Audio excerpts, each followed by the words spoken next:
فاعبد الله مخلصا له الدين، ألا لله الدين الخالص.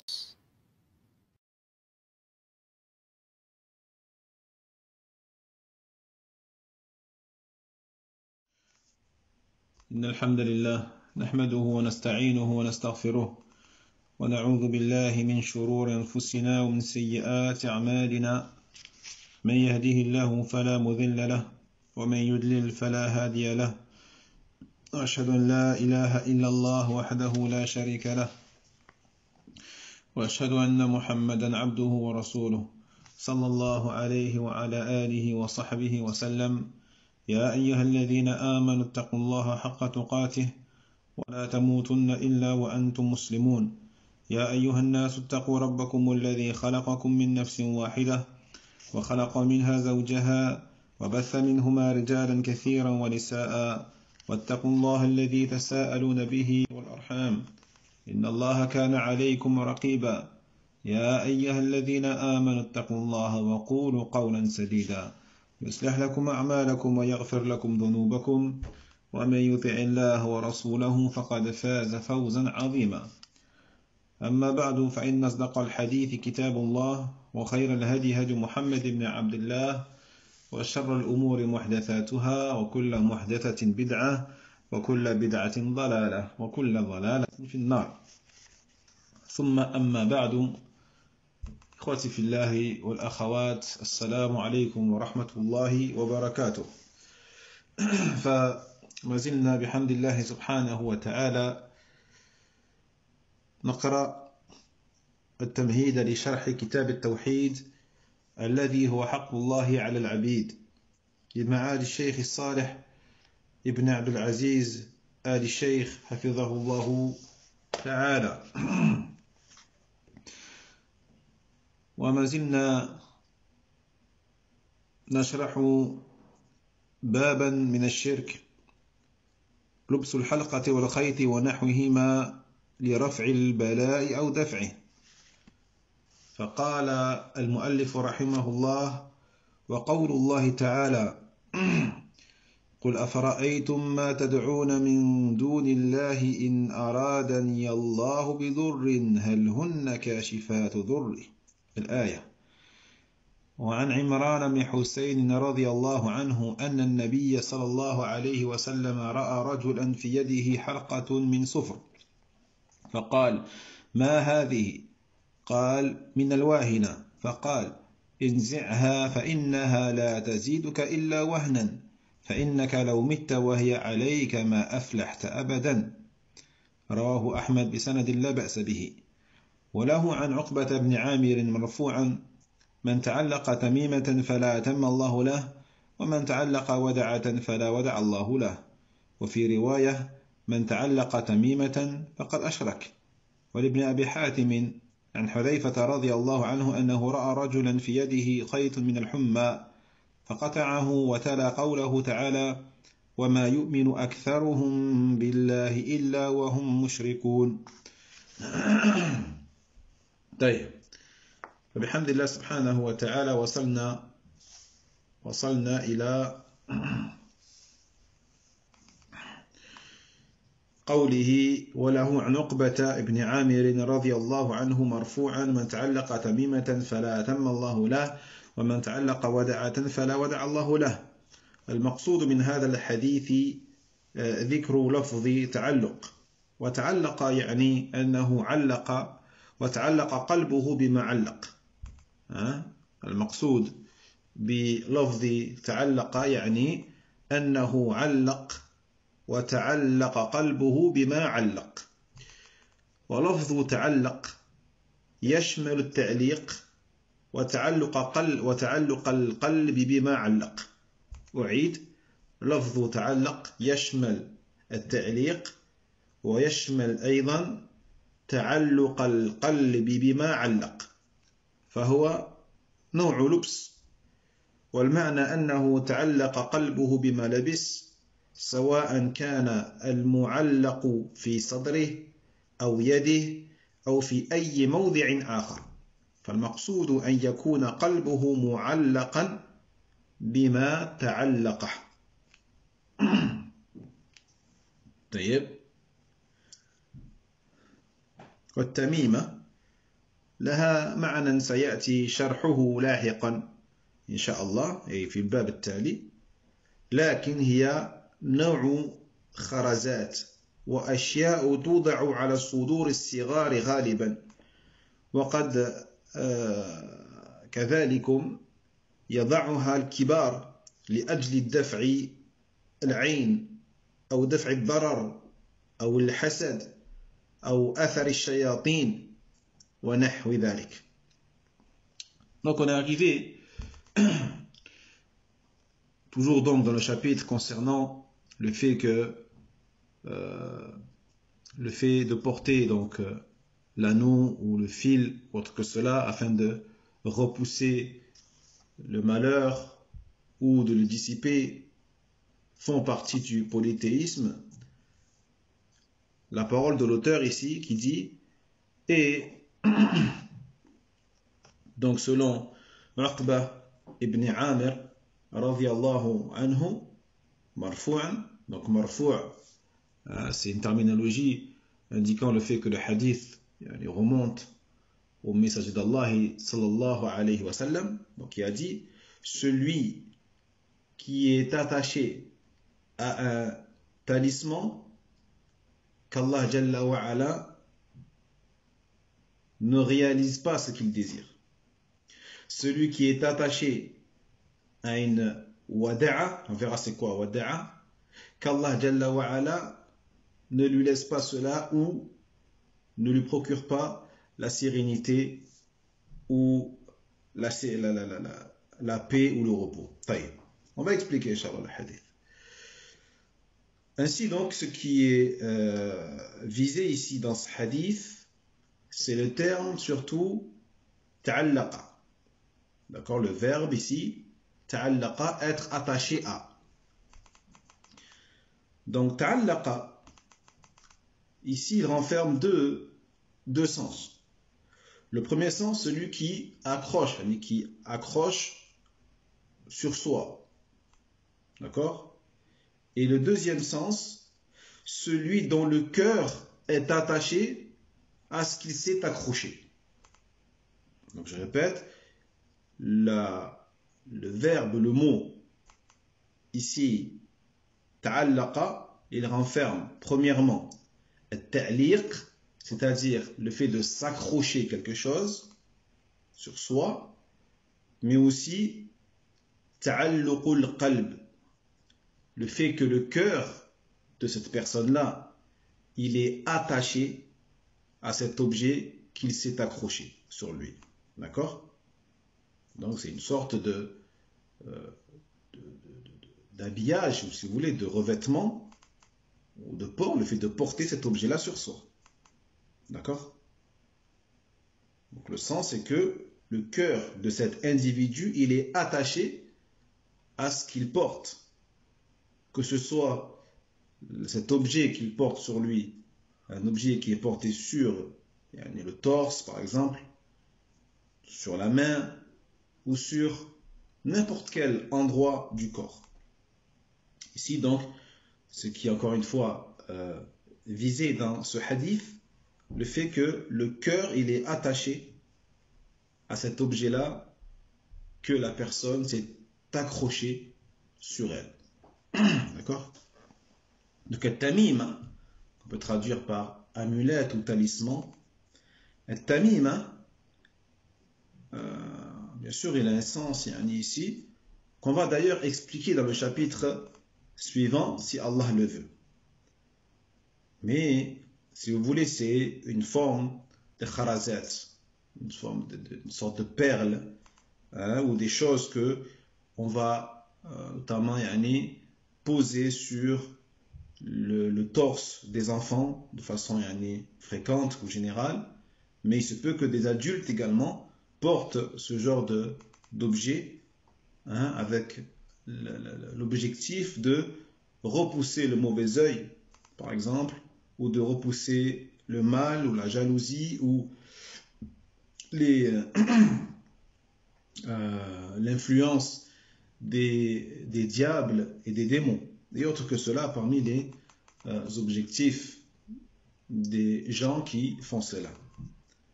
وقوله صلى الله عليه وسلم فلا أتم الله له دعاء منه عليه الصلاة والسلام على معلقها بألا يتم الله له مراده.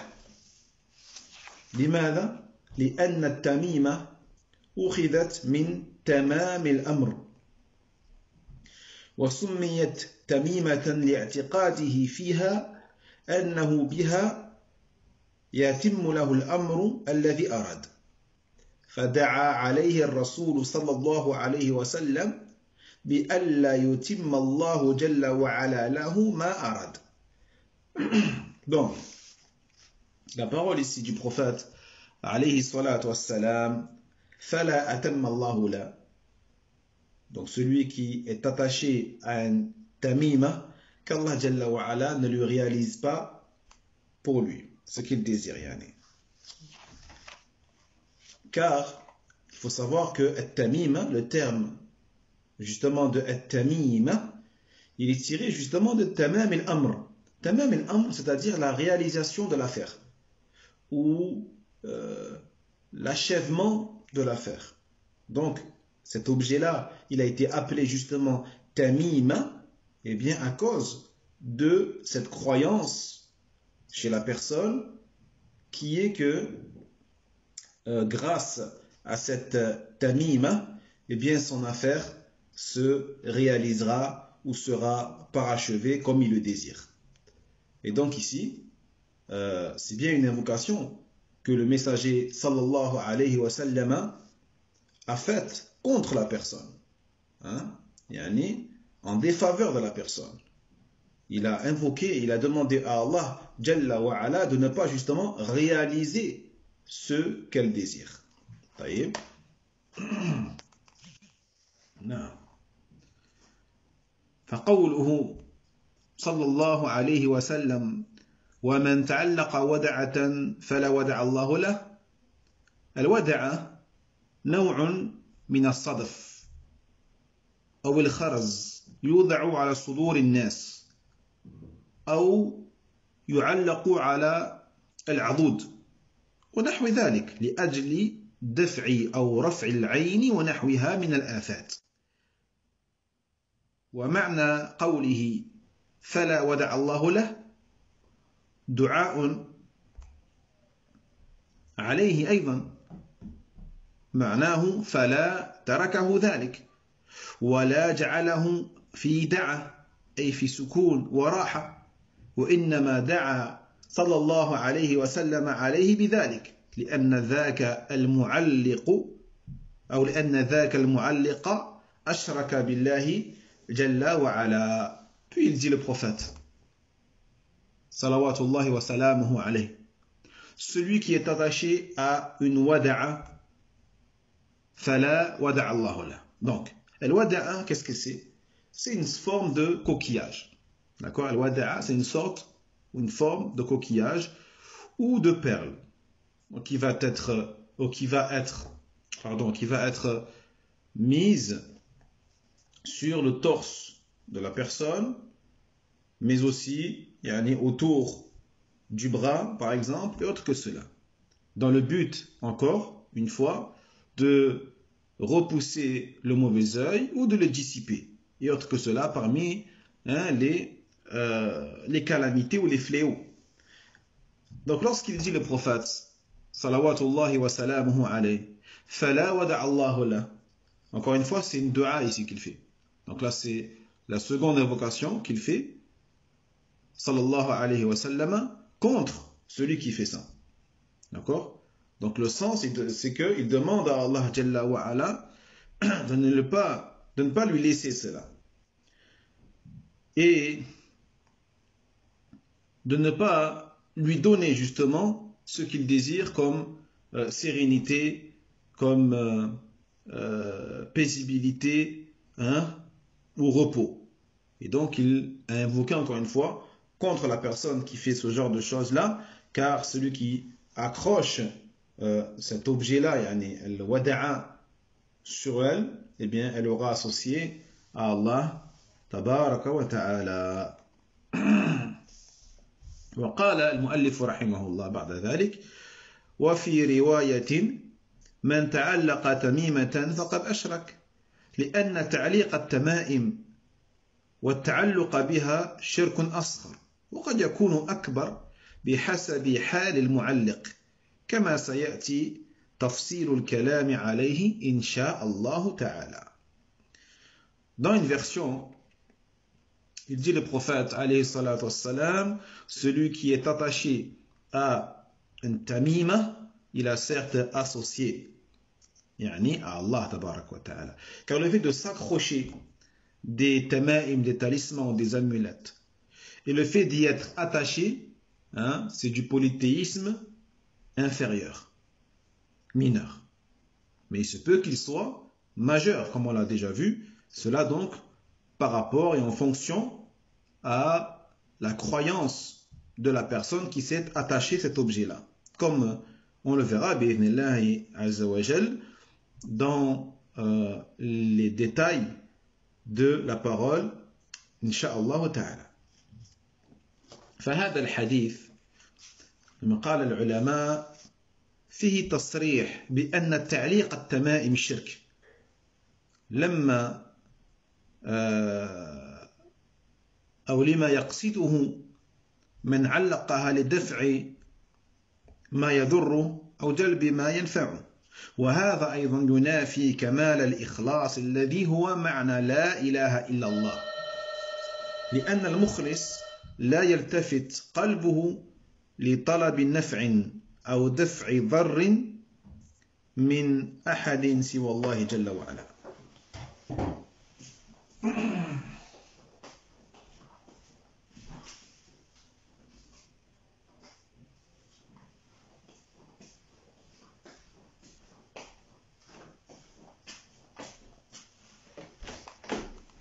فإذا كان هذا قد خفي على بعض الصحابة رضي الله عنهم في عهد النبوة، فكيف لا يخفى على من هو دونهم في العلم والإيمان بمراتب نعم، كيف بمن هو دونهم رضي الله عنهم بعدما حدث من البدع والشرك، كما في الأحاديث الصحيحة تقدمت الإشارة إلى ذلك.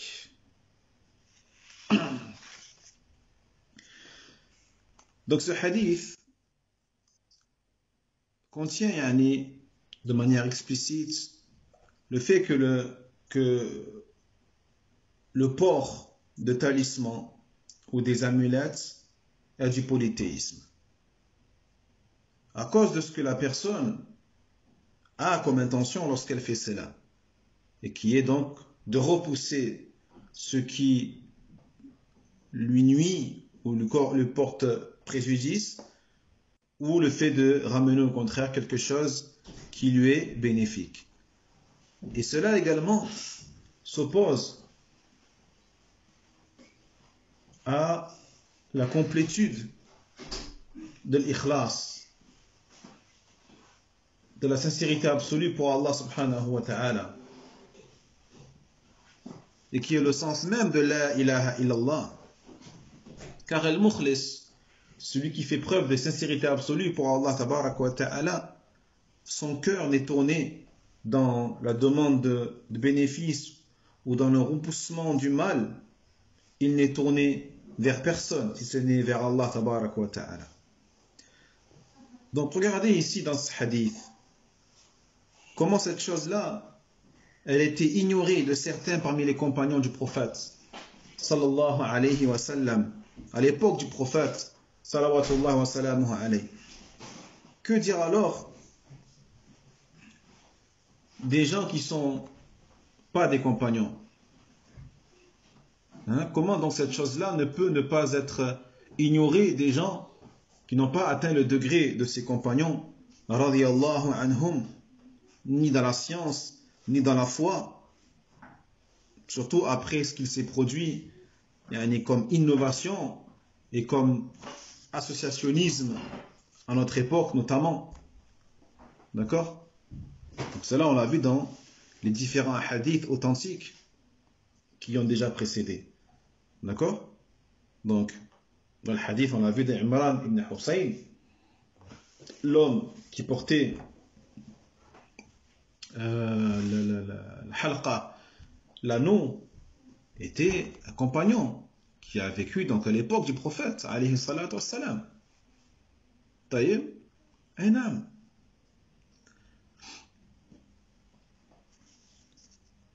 ثم قال المؤلف رحمه الله: ولابن أبي حاتم عن حذيفة رضي الله عنه أنه رأى رجلا في يده خيط من الحمى فقطعه وتلا قوله تعالى: وما يؤمن أكثرهم بالله إلا وهم مشركون.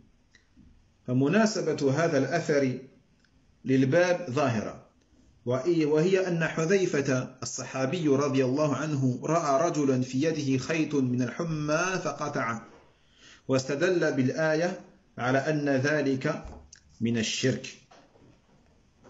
Puis on passe au hadith ou athar suivant, rapporté par Abu Hatim selon Hudhayfa radiyallahu anhu, qui a donc vu un homme qui avait autour de sa main un fil min al-humma. On va dire c'est quoi le humma? Un fil qu'il portait à cause le humma. Et Hudhayfa, lorsqu'il a vu ce fil-là autour de la main ou du bras de cet homme, il a coupé. Et il a récité la parole d'Allah Jalla wa Ala, le sens rapproché, et la plupart d'entre eux ne croient en Allah qu'en étant polythéistes. Et on va expliquer également le sens de ce verset de la sourate Yusuf.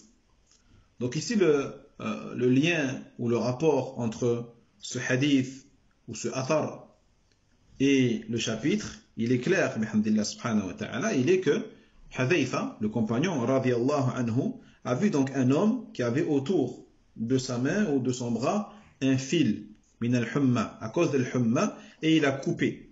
Donc il a coupé ce fil. Et puis Hudhayfa, il s'est servi du verset de la sourate Yusuf alayhi salam pour appuyer et pour expliquer son acte, et que cela était du polythéisme. D'accord? Pour dire que ce qu'a fait cet homme-là était du polythéisme. فلا يزال هذا معتقدا عند أهل الجاهلية والله المستعان. عند أهل الجاهلية الثانية الحادثة يتخذون خيوطا يعتقدونها بأيدي من اسمه محمد، وبعد ذلك يعملونه يوم الجمعة، وبعد ذلك يعملونه على مقاصد باب الكعبة، ثم يعقدونه 40 عقدة ممن أسماؤهم محمد، ويقرؤون عند كل عقدة قل هو الله أحد، ويزعمون أن هذا الخيط نافع من العقم، فلا تلبسه عقيم في زعمهم إلا وتحمل. وهذا من أعظم الانحطاط إلى أحط دركات البكم والصمم والعمى، بل إلى البهيمة أن يعتقد في خيوط وأشباه ذلك كثير فاش في من يتسمون بأسماء إسلامية وهم من أجهل المشركين الشرك الأكبر، ولا حول ولا قوة إلا بالله.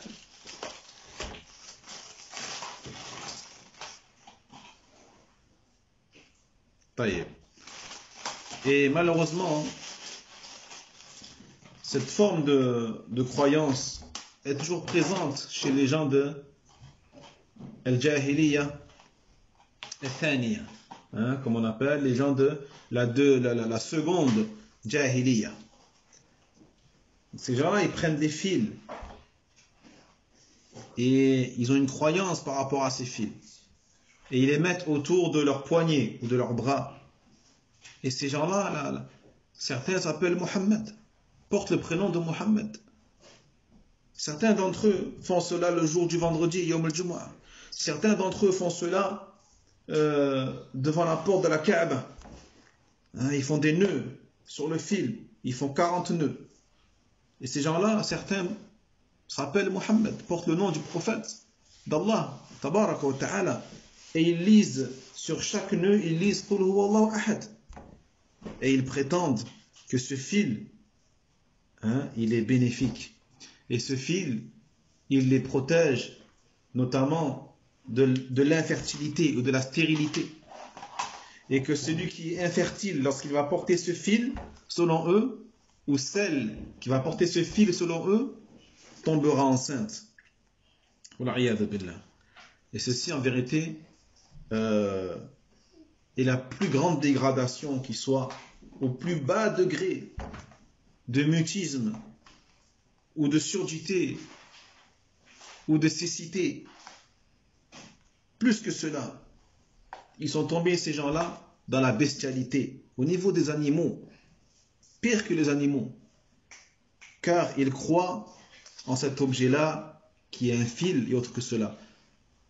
Donc cela est répandu et propagé malheureusement chez ceux qui se nomment avec des noms islamiques tels que Mohammed, tels que Fatima, tels que Ali, Abdullah, alors que ce sont des polythéistes ignorants, ou parmi les polythéistes les plus ignorants, Wallah al-Musta'an. Et donc s'ils croient que ces objets protègent ou repoussent ou guérissent en dehors d'Allah, indépendamment de la volonté d'Allah ou indépendamment d'Allah, tabarak wa ta'ala, ils seront tombés dans le polythéisme majeur, qu'Allah nous en préserve. Wa la hawla wa la quwwata illa billah.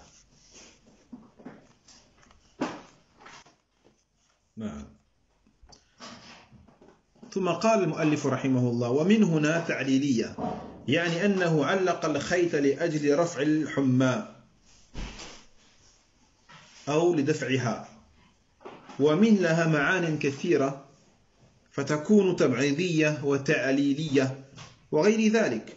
وقد جمعها ابن أم قاسم في نظمه لبعض حروف المعاني بقوله: أتتنا من تبيين وبعض وتعليل وبدء وانتهاء وإبدال وزائدة وفصل ومعنى عن وفي وعلى وباء. طيب، ومن في هذا الأثر تفيد التعليل، ومعنى قوله من الحمى أي لأجل دفع الحمى أو لرفعها، فمن تعليل لوضع الخيط في اليد. وقوله فقطع يدل على أن هذا منكر عظيم يجب إنكاره يجب قطعه. Puis il dit le Cheikh Saleh al-Cheikh Hafidhahullah Ta'ala que le min ici dans sa parole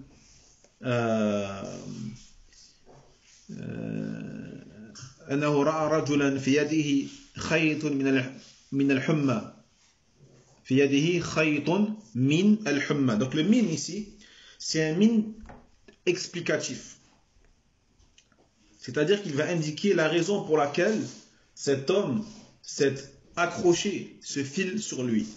D'accord? Donc on comprend par là que l'homme a accroché ce fil sur lui avec l'objectif qu'il dissipe la fièvre ou qu'il repousse la fièvre. Donc al-humma, c'est la fièvre. Il faut savoir que le min, donc là on ouvre une parenthèse linguistique, Inch'Allah Ta'ala, le min, il a beaucoup de sens, beaucoup de signification. Donc il peut être un min tab'idiyya, c'est-à-dire qu'il va indiquer un élément d'un tout, mais il peut aussi être un min d'explication ou explicatif, comme dans ce athar, et autre que cela. Ibn Qasim, rahimahullah, a rassemblé toutes les significations de ce min dans son poème. Il a dit donc أتتنا من تبيين وبعض وتعليل وبدء وانتهاء وإبدال وزائدة وفصل ومعنى عن وفي وعلى وباء.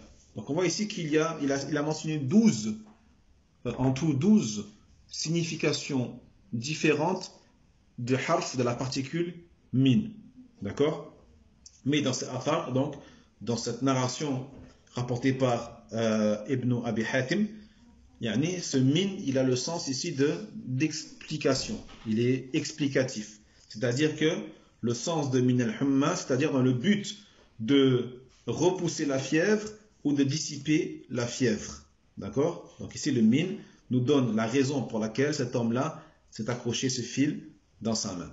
Faqata'ahu, donc on apprend que Hudhayfa l'a coupé. Lorsqu'il a vu ça, il a coupé le fil qui était donc sur la main ou le bras de cet homme. Cela nous montre que cet acte-là vraiment est une chose vraiment répréhensible et un mal énorme et qu'il est obligatoire donc de le réprouver et de couper ses fils. وقوله وتلا قوله تعالى وما يؤمن أكثرهم بالله إلا وهم مشركون قال السلف في معنى هذه الآية وما يؤمن أكثرهم بالله أي أنهم مع إقرارهم بأن الله هو الرب وهو الرزاق وهو المحيي وهو المميت وتوحيدهم إياه في الربوبية إلا وهم مشركون به جل وعلا في العبادة فليس توحيد الربوبية بمنج بل لا بد من أن يضم إليه توحيد العبادة ومع أن هذه الآية واردة في الشرك الأكبر إلا أنه يصح الاستدلال بها على الشرك الأصغر وإلى هذا أشار المصنف رحمه الله تعالى بقوله فيه أن الصحابة يستدلون بما نزل في الشرك الأكبر على الشرك الأصغر. طيب. Donc, on va terminer sur le verset d'Allah Tabarak wa Ta'ala, donc récité par Hudhayfa radiyallahu anhu, il a dit وَمَا يُؤْمِنُ أَكْثَرُهُمْ بِاللَّهِ إِلَّا وَهُمْ مُشْرِكُونَ. Dans le sens rapproché, et la plupart d'entre eux ne croient en Allah qu'en étant polythéistes. Donc les salaf, les plus prédécesseurs, ont dit par rapport au tafsir de ce verset, et la plupart d'entre eux ne croient en Allah, c'est-à-dire que malgré leur croyance du fait que Allah Jalla wa Ala est le Seigneur, et qu'Allah il est celui qui donne la subsistance, qu'Allah subhanahu est celui qui donne la vie, qui donne la mort, et que malgré donc leur unicisation, leur monothéisme envers Allah Jalla wa Ala dans sa seigneurie, même si, entre parenthèses ici, lorsqu'on dit leur reconnaissance et leur croyance de la seigneurie et du tawhid de la seigneurie, en fait on parle de certains sens de la seigneurie d'Allah Tabaraka wa Ta'ala, certains aspects, mais pas tous les aspects. Donc ce n'était pas une croyance totale et parfaite de la seigneurie d'Allah Tabaraka wa Ta'ala. Pourquoi? Parce que l'unicisation de la seigneurie d'Allah Jalla wa Ala, elle implique l'unicisation dans la divinité, c'est-à-dire dans l'adoration, et cela est implacable.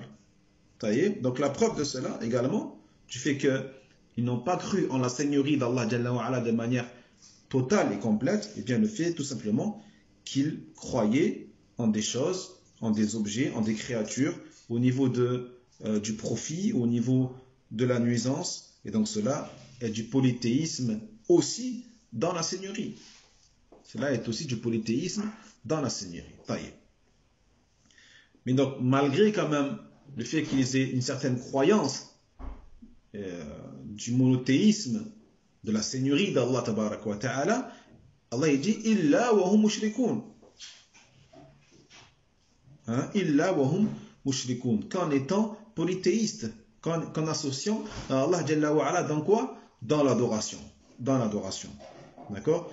Et donc il dit le monothéisme ou l'unicisation de la seigneurie d'Allah Tabaraka wa Ta'ala seul ne suffit pas.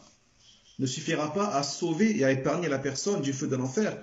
Il est obligatoire, du coup, pour être sauvé du feu de l'enfer, eh bien, d'y rajouter, avec donc l'unicisation tawhid de la seigneurie, d'y rajouter le tawhid de l'adoration.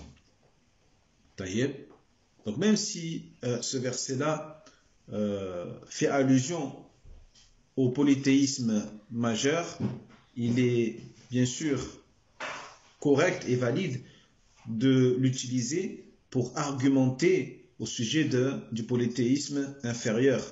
Donc c'est cela que nous montre ici l'auteur rahimahullah ta'ala à travers notamment sa parole lorsqu'il dit le fait que les compagnons donc utilisaient ce qui avait été descendu au sujet du polythéisme majeur pour argumenter et appuyer